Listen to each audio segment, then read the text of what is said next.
জমা হচ্ছে দুই প্রকার, আর এক শ্রেণীর লোকের আর এক প্রকার বাড়িয়েছে, তিন প্রকার।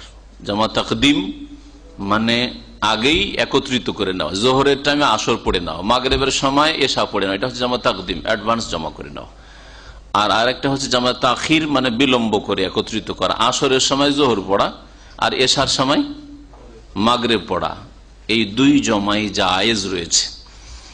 আর একটি জামা কিছু উলামা বলেছেন সেটা হচ্ছে জামা সুরি, মানে ধরনে দেখতে একত্রিত করা কিন্তু আসলে একত্রিতকরণ নাই, একসাথে নামাজ পড়ার নাই। সেটা হচ্ছে জোহরের শেষ ওয়াক্তে একবারে, আজকাল আসরের আজান হচ্ছে ধরুন 3:06 আজকে আজান হয়েছে, 3:06, তাহলে আপনি 3টা বাজতে যাচ্ছে, 1 মিনিট বাকি আছে, ওই সময় জোহর নামাজ শুরু করে দিলেন। কোন সময় নামাজ পড়ছেন আপনি? জোহরের সময় নামাজ পড়ছেন। যেমনই 4 রাকাত নামাজ পড়া হয়েছে, 3:06 বেজে গেছে, তাহলে কি হয়ে গেল? আসরের নামাজে রক্ত হয়ে গেল। তখন কি করলেন? আসরের নামাজ শুরু করে দিলেন। তো আসরের নামাজ কোন রক্তে পড়লেন? আসরের রক্তে পড়েছেন, কিন্তু সুরাতান মানে দেখার দিক থেকে বাহ্যিক যেন 2 ওয়াক্ত জমা করলেন, আসলে জমা নাই। জোহরের শেষ ওয়াক্তে জোহর পড়েছেন, আর আসর আউয়াল ওয়াক্তে প্রথম ওয়াক্তে আসর পড়েছেন, এটা জামা সুরি।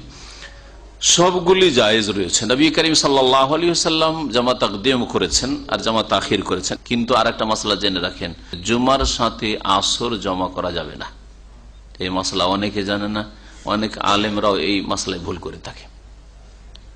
কারণ শেখ আল্লামা আব্দুল আজিজ বিন বাজ রাহমাতুল্লাহ আলাইহি বলছেন যে নবী সাল্লাল্লাহু আলাইহি ওয়াসাল্লাম জীবনে কখনো জুমার সাথে আসরকে জমা করেননি, আর জুমা আর আসর ধরনে ভিন্ন। মুআয বিন জাবাল রাদিয়াল্লাহু তাআলা আনহু থেকে বর্ণিত, তিনি বলছেন যে আমরা নবী করিম সাল্লাল্লাহু আলাইহি ওয়াসাল্লামের সাথে তাবুকের যুদ্ধে বেরিয়েছিলাম। ফাকানা ইউসাল্লি যুহরা ওয়াল আসরা জামিয়ান, তো রাসূলুল্লাহ সাল্লাল্লাহু আলাইহি ওয়াসাল্লাম যোহর আসর একসাথে পড়তেন, ওয়াল মাগরিব ওয়াল ইশা জামিয়ান, মাগরিব ইশা একসাথে পড়তেন সফরে। রাওয়াহু মুসলিম, হাদিস সহিহ মুসলিমের।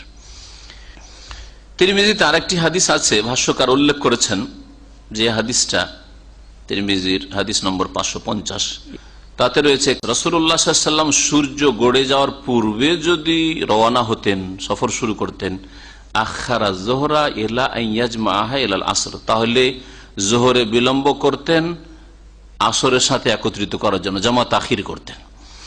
ইউসাল্লিহিমা জামিয়ান, আর 2 ওয়াক্ত নামাজ পড়তেন। তাহলে সফরে চলে যাওয়ার পরে রাস্তায় কোন জায়গায় আসরের সময় যোহর পড়তেন। আর সূর্য ঢলে যাওয়ার পর বা গড়ে যাওয়ার পরে যদি রওনা হইতেন, সূর্য এখন গড়ে গেছে, তাহলে মুকিম আছেন, তাহলে কি করতেন নবী সাল্লাল্লাহু আলাইহি ওয়াসাল্লাম? তাহলে আসরকে যোহরের সাথে জলদি করে নিতেন, আগে করে নিতেন।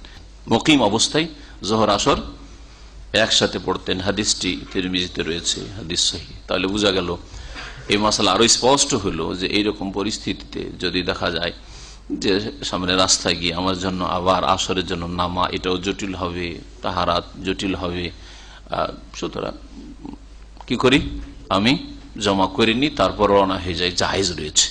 কিন্তু ওই লোক সম্পর্কে ওলামারা বলছেন যে ওই লোকের জন্য ঠিক নাই, যেই লোকের স্বাধীন সফর, নিজের গাড়িতে যাচ্ছে, অথবা ধরেন সৌদি আরব বিশেষ করে নিজের গাড়ি না হলো, বাসও হইলো, আসরের জন্য থামবে, হয়তো বুঝতে পারছেন কোনো পেট্রোল পাম্পে থামবে, আসরের নামাজ পড়তে পারবেন, তাহলে মুকিম অবস্থায় জমা না করা উচিত। মুকিম অবস্থায় জমা না করা উচিত, কারণ আল্লাহ পাক রব্বুল আলামিনের বিধান হচ্ছে প্রত্যেক নামাজকে তার ওয়াক্তে আল্লাহ ফরজ করেছেন। ইন্নাস সালাতা কানাত আলাল মুমিনিনা কিতাবাম মাওকুতা, আল্লাহ পাক রব্বুল আলামিন বলছেন নিশ্চয় নামাজ মুমিনদের উপর ফরজ, কিতাবান মাওকুতা, প্রত্যেক ওয়াক্তে, নিজ নিজ ওয়াক্তে আল্লাহ পাক ফরজ করেছেন, নির্ধারিত ওয়াক্তে আল্লাহ পাক ফরজ করেছেন, তার সময় নির্ধারণ করেছেন।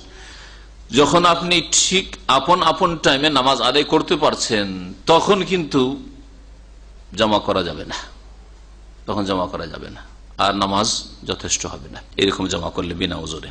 ওয়াস্তাদাল্লু, আর অধিকাংশ আইম্মায়ে কেরামরা মুয়াত্তা মালিকের হাদিস 330 নম্বর হাদিস মুআয রাদিয়াল্লাহু তাআলা হতে বর্ণিত, তারা দলিলে পেশ করেছেন নবী সাল্লাল্লাহু আলাইহি ওয়াসাল্লাম কি করতেন, আখারা সালাতা ইয়াওমান ফি গাযওয়াতি তাবুক, একবার নামাজ বিলম্ব করলেন তাবুক যুদ্ধে, সুম্মা খারাজা, তারপরে বের, ফাসাল্লা যুহরা ওয়াল আসরা জামিয়ান, যোহর আসর একসাথে পড়লেন, সুম্মা দাখালা, তারপরে প্রবেশ করলেন, সুম্মা খারাজা, তারপরে আরেকবার বেরোলেন তাঁবু থেকে, ফাসাল্লাল মাগরিব ওয়াল ইশা, আর মাগরিব ইশা জমা করলেন। দুই ওয়াক্ত জমা করা বিশেষ করে সফরের জন্য রাসূলুল্লাহ সাল্লাল্লাহু আলাইহি ওয়াসাল্লাম করেছেন, কিন্তু কখনো কখনো বৃষ্টির জন্য করেছেন।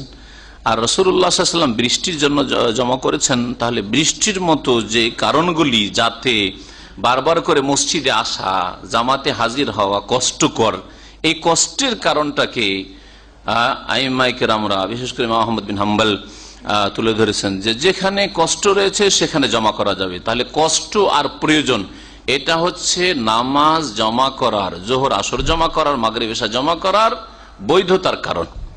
যেখানে আপনার কষ্ট বা প্রয়োজন জমা না করলে খানিকটা মুশকিল হচ্ছে, তাহলে সেখানে জমা করবেন। সেটা সফরও হইতে পারে, বৃষ্টিতে হইতে পারে, রাস্তাঘাটে কাদা হয়ে গেছে এটা হইতে পারে, তারপরে ঝড় তুফান হইতে পারে, এইরকমই অসুস্থ যদি থাকে, বারবার আসতে পারবো না, তাহলে জমা করে নি। ভয়, কোন কোন ওলামারা বলছেন ভয়ের ক্ষেত্রে জমা করা যায়। ভয় মানে শত্রুর ভয়, কিন্তু অনেক গবেষক ওলামারা বলেছেন না, যদি কারো ভয় থাকে তাহলে বাড়ি থেকে বেরোবে না, বাড়িতে নামাজ পড়বে, তার জন্য জামাতে যাওয়া, জামাত ফরজ নয়, জামাত ওয়াজিব নয় তার জন্য। যখন চলার অবস্থায় থাকবেন তখন জমা করা উত্তম, আর যখন আপনি অবস্থান করে কোন জায়গায় থাকবেন তখন আপন ওয়াক্তে নামাজ পড়াই উত্তম, আপন অবস্থা ওয়াক্তে নামাজ পড়া উত্তম।